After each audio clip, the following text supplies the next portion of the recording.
5 years ago, I sat in the master's cabin of Edith May with Heather, and we said that we wanted our organisation to do things differently and create a sustainable future for the historic ships of the East Coast, because the reality is, in the next 5 to 10 years, there's going to be a great shortage of skills and knowledge and sailing barges that need new homes and new owners.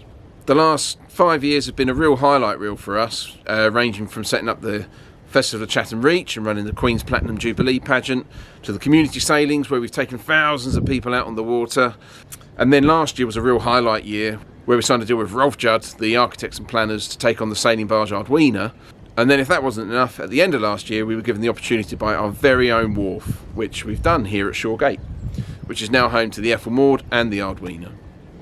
At the end of last year we took 3 chaps out sailing on a twilight cruise around Rochester. Michael Entercott, Stephen Fox and local legend Peter Moorcraft. During the trip we had the chance to explain our 10-year vision for the upriver part of the Medway and our hopes to create a maritime base that could be a real home and a hub for historic ships of the East Coast.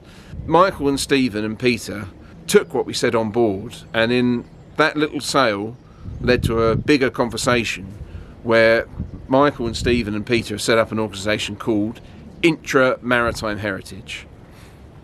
More about that project as it develops, but the exciting news, the really exciting news we get to share with you today, is that the Intra-Maritime Heritage Boys wanted a flagship to take this project forward and asked Tiller Wheel to choose a sailing barge that we thought would be appropriate. Without hesitation, we knew exactly the one we wanted.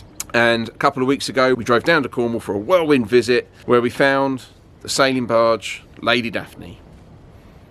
We met with the owners Sam and Andy, and they gave us a tour of the barge, showing us all the good bits, of which there's plenty, and some of the not so good bits, which fortunately there's not too much. We had a chat and we signed a deal to purchase the Lady Daphne and bring her home to Kent, based in Rochester, to lead this very exciting project. Over the next few weeks we're going to delve a little bit into the Daphne's history.